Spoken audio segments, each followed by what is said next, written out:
আসসালামু আলাইকুম রহমতুল্লাহ। প্রিয় ষষ্ঠ শ্রেণীর শিক্ষার্থীরা, যারা আমার এই কোর্সে আছো এবং আমার এই কোর্স নিয়ে পড়াশোনা করছো, সবার উপর শান্তি বর্ষিত হোক। আমরা জুনায়েদস টিউটোরিয়ালের টিম তোমাদের জন্য কাজ করে যাচ্ছি এবং তারই ধারাবাহিকতায় আজকে আমরা চলেছি বাংলাদেশ ও বিশ্ব পরিচয়ের দ্বিতীয় অধ্যায়। অধ্যায়টার নাম হচ্ছে বাংলাদেশের ইতিহাস, এর পার্ট 2 এ। হ্যাঁ, তোমরা যারা তোমাদের জ্ঞাতার্থে জানিয়ে রাখি, তোমরা যারা আমার ফেসবুক পেজ খুঁজছো তাদের জন্য আমার একমাত্র ফেসবুক পেজ জুনায়েদস টিউটোরিয়াল, এবং এটা আমি নিজে ডিরেক্ট করি। তাই তোমরা যারা বিভিন্ন ক্লাসের আপডেট, নোট এবং এমসিকিউ সিট এগুলো পেতে চাচ্ছ, তোমাদের জন্য এই কোর্সটা অত্যন্ত উপকারী হবে। এবং তারা যদি আমার এই ফেসবুক পেজে যুক্ত থাকো তাহলে ক্লাসের আপডেটগুলো জানতে পারবে। এবং আমার আরো একটা ইউটিউব চ্যানেল, যেটা হচ্ছে নর্থ সাউথ অনলাইন স্কুল, সেখানে সমস্ত সাবজেক্টের উপরেই ক্লাস থাকে এবং সেখানে আমি নিজে পড়াই এবং তার সাথে আরো অন্যান্য শিক্ষক পড়ান। তাই তোমরা যারা একটু ভালোভাবে পড়াশোনাটা করতে চাও এবং ভালোভাবে জানতে চাও, তারা আমার এই ফেসবুক পেজ এবং ইউটিউবের অন্য একটা চ্যানেলে লেগে থাকতে পারো। তো যাই হোক, আমরা আলোচনা করছিলাম যে প্রাচীন বাংলার সমাজ, অর্থনীতি এবং ধর্ম, অর্থাৎ প্রাচীন বাংলার সমাজ, অর্থনীতি এবং ধর্ম এগুলো কেমন ছিল, এগুলো নিয়ে আমাদের আলোচনা। এবং তার আগে তোমাদের একটু জানিয়ে রাখি, আমরা এর আগের দিন যে আলোচনা করছি এই রাজবংশগুলো নিয়ে, এবং এগুলোর উপরে যদি তোমাদের কারো কোনো সমস্যা থাকে, প্রবলেম থাকে, তোমরা আমাকে কমেন্টে জানাতে পারো। তাহলে আশা করা যায় যে তোমাদের প্রবলেম সলভের জন্য আমি কিছু করতে পারবো। তো যাই হোক, বেশি কথা না বাড়িয়ে চলে যায় আমাদের আজকের আয়োজনে। বলা হয়েছে পার্ট 4, অর্থাৎ পার্ট 4-এ এসে আমরা আজকে জানবো প্রাচীন বাংলার সমাজ, অর্থাৎ প্রাচীন বাংলার সমাজ কেমন ছিল, পুরুষের উপর নির্ভর ছিল নাকি নারী নির্ভর ছিল, প্রাচীন বাংলার অর্থনীতি, প্রাচীন বাংলার মানুষের যে আয়ের যে উৎস এটা ঠিক কেমন ছিল। তারপরে আমরা জানবো প্রাচীন বাংলার ধর্ম, প্রাচীন বাংলায় কি কি ধর্ম ছিল, এবং প্রাচীন বাংলার যে মানুষ তারা কি কি করত, এবং এই সমস্ত ধর্ম ঠিক কোথা থেকে এসেছিল, এগুলো নিয়ে আমরা একটু বিস্তারিত আলোচনা করব। দেখো, প্রাচীন বাংলার কৃষি, তোমরা এর আগে একটু আগে জেনেছো যে কৃষির উদ্ভাবন মূলত নারীরা করেছে, কিন্তু যখন থেকে অর্থাৎ লাঙল আবিষ্কার হয়েছে তখন থেকে কিন্তু কৃষিকাজের দায়িত্ব নেয় পুরুষরা। তোমাদেরকে এই অধ্যায়ে এবং এর পরের অধ্যায়ে এবং এর আগের অধ্যায়ে এগুলোই পড়ানো হয়েছে। আজকে আমরা দেখব কৃষি। বলছে প্রাচীন যুগে বাংলার অর্থনীতি ছিল কৃষি নির্ভর। আমরা এখনো দেখতে পাচ্ছি বাংলার অধিকাংশ মানুষই কৃষিকাজ করে তাদের জীবিকা নির্বাহ করছে, যার পরিমাণ ছিল আগে শতকরা 80% এবং বর্তমানে তা এসে দাঁড়িয়েছে 70%। এবং এই 80 এবং 70% মানুষ বর্তমানে বাংলাদেশের কৃষিকাজের উপর নির্ভরশীল, কারণ বাংলাদেশের প্রধান কাজই হচ্ছে কৃষি। কৃষকের মুখে হাসি তো সবার মুখে হাসি, কৃষকের মুখে হাসি নেই তো কারো মুখে হাসি নেই। বাংলা অঞ্চল এককালে প্রচুর পরিমাণে আখ উৎপাদন হতো। এই আখ এত পরিমাণে বাংলা অঞ্চল এবং বাংলা অঞ্চলের বাইরে যেত, সে সময় বাংলার মানুষ অর্থনৈতিক দিক দিয়ে অত্যন্ত স্বাবলম্বী হয়ে ওঠে। তোমাদের জ্ঞাতার্থে জানিয়ে রাখি যে বাংলা অঞ্চলে তখন শুধুমাত্র একটি সমুদ্র বন্দর ছিল, এবং সেই সমুদ্র বন্দরটা হচ্ছে চট্টগ্রাম সমুদ্র বন্দর। চট্টগ্রাম সমুদ্র বন্দর দিয়ে মানুষ সেই সময়ে আরব দেশে তাদের যেই উদ্বুদ্ধ ফসল সমূহ এগুলো কি করত, এগুলো দিত। এবার বলছে ধান ছিল প্রধান ফসল, অর্থাৎ তৎকালীন বাংলা অঞ্চলের ধান ছিল প্রধান ফসল। প্রচুর আখ উৎপাদন হতো। যেহেতু প্রচুর আখ উৎপাদন হতো, সেই জন্য চিনি উৎপাদনের জন্য বাংলা অঞ্চলের এই আখ বিভিন্ন স্থানে যেত। আখ থেকে উৎপাদন করা হতো গুড় ও চিনি।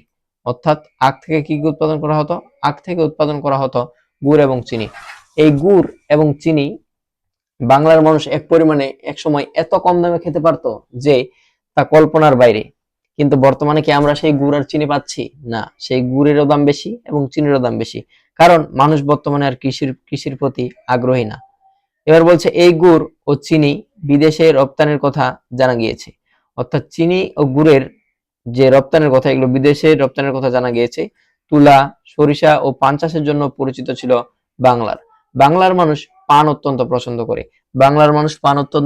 করে। তামাক পছন্দ করত। এই তামাকের জন্যই বিখ্যাত ছিল এক সময় আমাদের রংপুর বিভাগ হচ্ছে তামাক উৎপাদনের শ্রেষ্ঠ বিভাগ। বলছে তখন নারিকেল, সুপারি, আম, কাঁঠাল, কলা, ডুমুর প্রভৃতি ফলের কথাও জানা যায়। অর্থাৎ বাংলা অঞ্চলে আম, কাঁঠাল, কলা, ডুমুর এগুলো কি ছিল? এগুলো সে সময় প্রচুর পরিমাণে উৎপন্ন হতো এবং এগুলো বিভিন্ন ফল মানুষ খেয়ে তাদের জীবিকা নির্বাহ করত।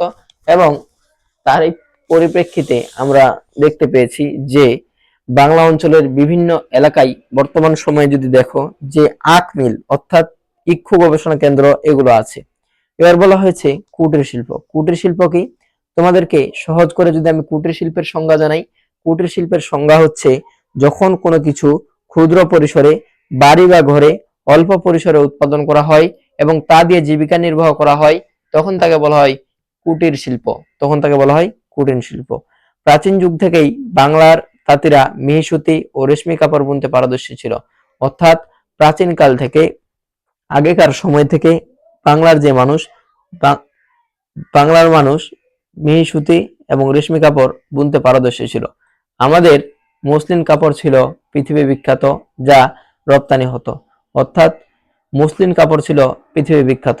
এই মসলিন কাপড় বাংলাদেশের সোনারগাঁয়ে উৎপাদন হতো এবং সোনারগাঁয়ে এই উৎপাদনকৃত এই কাপড় সমূহ বাংলার বিভিন্ন এলাকায় রপ্তানি করা হতো এবং বাংলার বাইরেও এর একটা কি ছিল? প্রচলন ছিল। তখন উন্নত মানের মৃৎপাত্র, ধাতব পাত্র ও অলংকারও নির্মাণ করা হতো। অর্থাৎ সে সময় বাংলা অঞ্চলে মৃৎপাত্র, মাটির পাত্র, ধাতব অর্থাৎ বিভিন্ন লোহা এবং অলংকারও নির্মাণ করা হতো এবং অলংকারের পাত্র এখন তৈরি হতো, কারণ বাংলার মানুষ সে সময় ছিল বিলাসী। তোমরা যারা, অর্থাৎ যদিও এটা মানে সময় নষ্ট করে, কিন্তু তারপর আমি জানিয়ে দিই, তোমরা যারা মানে গোপাল ভাঁড় দেখো, তারা সেখানে যে কাল্পনিক চরিত্রগুলো দেখো, বাংলা অঞ্চলের মানুষের জীবনযাত্রা ঠিক তৎকালীন সময়ে ঠিক সেই রকমই ছিল। প্রাচীন বাংলার পোড়ামাটি, ধাতু ও পাথরের ভাস্কর্য ছিল প্রশংসনীয়। অর্থাৎ বাংলার মানুষ প্রাচীনকালে পোড়ামাটিকে বলা হতো ফলক, পোড়ামাটির ফলক, ধাতু এবং পাথরের ভাস্কর্য। তোমরা যারা মহেস্থানগড় এবং পাহাড়পুর বৌদ্ধবিহারে গিয়েছো, তারা এগুলো দেখতে পাবা। ছাপাঙ্কিত অর্থাৎ মাটির উপর ছাপ করা রৌপ্য মুদ্র, স্বল্প মূল্যবান পাথর এবং কাচের পুঁতি তৈরি হতো তখন। অর্থাৎ বাংলা অঞ্চলে এগুলো এত পরিমাণে তৈরি হতো যে সেই সময়ে এগুলোর অত্যন্ত চাহিদা ছিল বিদেশে। এর মাধ্যমেই বাংলা অঞ্চলে মানুষ কি করে? সম্পদের উপর সমৃদ্ধ হয়ে ওঠে। ব্যবসা বাণিজ্য, অর্থাৎ প্রাচীন বাংলা মানুষ কি ব্যবসা বাণিজ্য করলে তা ঠিক কেমন ছিল? তোমাদেরকে জানিয়ে রাখি, ব্রিটিশ রানী যখন বাংলা অঞ্চলের দায়িত্ব নেয়, তখন থেকে তারা কি করে? তখন থেকে তারা চট্টগ্রাম সমুদ্র বন্দরের ব্যবসা বাণিজ্যের হার অত্যন্ত হারে বাড়িয়ে দেয়। তার আগেও বাংলা অঞ্চল ছিল নদী সমৃদ্ধ। যেহেতু নদীপথে সমৃদ্ধ ছিল, এই জন্য বাংলার অধিকাংশ ব্যবসা বাণিজ্যই হতো নদীপথে। কৃষির অতিরিক্ত ফসল এবং শিল্পক্ষেত্রে উৎপাদন বাড়ায় ব্যবসা বাণিজ্য বিকাশ লাভ করে। যখন বাংলা অঞ্চলে উৎপাদন বেশি হতে শুরু করে, তখন বাংলার মানুষ কৃষির দিকে ধাবিত হতে শুরু করে এবং এই ধাবিত হওয়ার পাশাপাশি তারা অর্থনৈতিকভাবে স্বাবলম্বী হয় এবং তারা কি করে? নদীর তীরগুলোতে গড়ে উঠেছিল হাট বাজার। অর্থাৎ তারা নদীর তীরগুলোতে হাট বাজার গড়ে তুলেছিল। কেন গড়ে তুলেছিল? কারণ বাংলা অঞ্চলের এই হাট বাজারগুলো ভবিষ্যৎ সময়ে এক একটা বন্দরে পরিণত হয়। অর্থাৎ নদীপথে যাতায়াত করা ছিল অত্যন্ত সহজ। এবার বলা হয়েছে ব্যবসা বাণিজ্য নদীপথে হতো বেশি। ওয়ারী, বটেশ্বর ও পুণ্ডনগর তথা মহেস্থানগড় ছিল সমৃদ্ধ নদীবন্দর।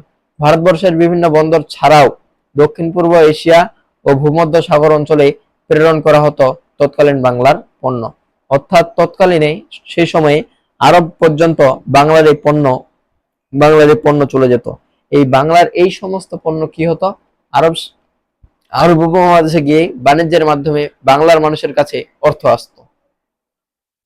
ধর্মমত ও সম্প্রদায়, অনুমান করা হয় পাথর যুগে এ অঞ্চলের মানুষ পৃথিবীর অন্যান্য অঞ্চলের মতোই পাহাড়, পর্বত, নদ, নদী, চন্দ্র, সূর্য প্রভৃতির পূজা করত। অর্থাৎ তারা সেই সময় ছিল ভ্রান্ত। দীর্ঘ সময় বৌদ্ধ শাসকদের পৃষ্ঠপোষকতায় এদেশে বৌদ্ধ ধর্ম প্রাধান্য লাভ করে। তোমাদেরকে বলা হবে বাংলাদেশের বা বাংলা অঞ্চলের প্রথম ধর্ম কোনটি? তখন তোমাকে উত্তর দিতে হবে এটা হচ্ছে বৌদ্ধ ধর্ম। পাল সম্রাটগণ বৌদ্ধ সম্রাট ধর্মের পৃষ্ঠপোষকতা শুরু করেন। অর্থাৎ পাল সম্রাটগণ কি করে? বৌদ্ধ এই সম্রাটদের কাছাকাছি আসা শুরু করে। ধর্মীয় সম্প্রীতিকে পাল যুগের বৈশিষ্ট্য হিসেবে চিহ্নিত করা হয়। অর্থাৎ ধর্মীয় সম্প্রীতিকে, অর্থাৎ একে অপরের প্রতি যে ভ্রাতৃত্ব ছিল এই ভ্রাতৃত্বের ভিত্তি করে কি হয়, তারা একে অপরের কাছাকাছি আসা শুরু করে। এই ছিল প্রাচীন বাংলার সমাজ, অর্থনীতি এবং ধর্ম। এবার আমরা আসবো প্রাচীন বাংলার মানুষের ঠিক বিনোদনটা কেমন ছিল। প্রাচীন বাংলার মানুষ ঠিক কিভাবে বিনোদন করত। পার্ট 5। প্রাচীন বাংলার বিনোদন, স্থাপত্য, ভাস্কর্য ও চিত্রকলা। অর্থাৎ প্রাচীন বাংলার মানুষের বিনোদন কি ছিল, স্থাপত্য কি ছিল, ভাস্কর্য কি ছিল, চিত্রকলা কি ছিল। চিত্রকলা মানে আঁকাআঁকি, স্থাপত্য মানে তখনকার বাড়িঘর কেমন ছিল, এবং বাংলার বিনোদন, বাংলার মানুষ কিভাবে আনন্দ করত, তাই না? এবার আসা যাক, প্রাচীন যুগে বাংলাদেশের বিনোদনের অংশ হিসেবে নাচ, গান, নাটক, মল্লযুদ্ধ ও কুস্তি খেলার প্রচলন ছিল। অর্থাৎ প্রাচীন বাংলার মানুষ নাচত, গান করত, নাটক করত, মল্লযুদ্ধ অর্থাৎ মোরগ লড়াই এবং কুস্তি খেলার প্রচলন ছিল। পাহাড়পুর বৌদ্ধ বিহারে নাটক মঞ্চস্থ হওয়ার প্রমাণ পাওয়া যায়। অর্থাৎ পাহাড়পুর বৌদ্ধ বিহারে মানুষ কি করে, নাটক মঞ্চস্থ করে ছিল। অর্থাৎ নাটক সেই সময়ে বাংলা অঞ্চলে প্রচন্ড ভাবে অর্থাৎ প্রচলন হতে থাকে। যাত্রাপালা, কিন্তু বর্তমান সময়ে কি সেই যাত্রাপালা আগের সেই যাত্রাপালার মতো আছে? না। বাংলাদেশের শিল্প, বাংলাদেশের বিনোদন এখন সম্পূর্ণরূপে একটি অস্বাস্থ্যকর বিনোদনে পরিণত হয়েছে। মন্দিরে সেবাদাসীদের সকলের নৃত্য, গীত, বাদ্যে পটীয়সী হতে হতো। অর্থাৎ মন্দিরের যে সমস্ত সেবাদাসীরা কাজ করত প্রত্যেকেই ছিল নৃত্য, গীত এবং বাদ্যে দক্ষ। পোড়ামাটির ফলকে কাসর, করতাল, ঢাক, বীণা, বাঁশি, মৃদঙ্গ এবং মৃদভাণ্ড প্রভৃতি বাদ্যযন্ত্র দেখা যায়। অর্থাৎ এই সমস্ত বাদ্যযন্ত্র দিয়ে তখন মানুষ কি করত, নিজের মনোরঞ্জন করত। এবার আসা যাক প্রাচীন বাংলার স্থাপত্য। অর্থাৎ প্রাচীন বাংলার বাড়িঘর, প্রাচীন বাংলার যে স্থাপত্য অর্থাৎ নির্মাণ শৈল্পিক দৃশ্য ঠিক কেমন ছিল। প্রাচীনতম নিদর্শন হিসেবে মহেস্থানগড় ও ওয়ারী বটেশ্বর থেকে ইট নির্মিত স্থাপত্য আবিষ্কার করা সম্ভব হয়েছে। অর্থাৎ সেই সময় ইটের প্রচলন ছিল। বাংলার মানুষ স্থাপত্য শিল্পে উৎকর্ষ অর্জন করে পাল শাসনামলে। অর্থাৎ পাল শাসনামলে বাংলার মানুষ এই স্থাপত্য শিল্পের উপর অনন্য দক্ষতা অর্জন করে। সম্রাট ধর্মপাল একাই 50টি বৌদ্ধ বিহার নির্মাণ করেছিলেন। অর্থাৎ সম্রাট ধর্মপাল একাই 50টিরও অধিক কি করেন, একাই 50টিরও অধিক এই বৌদ্ধ বিহার নির্মাণ করেন।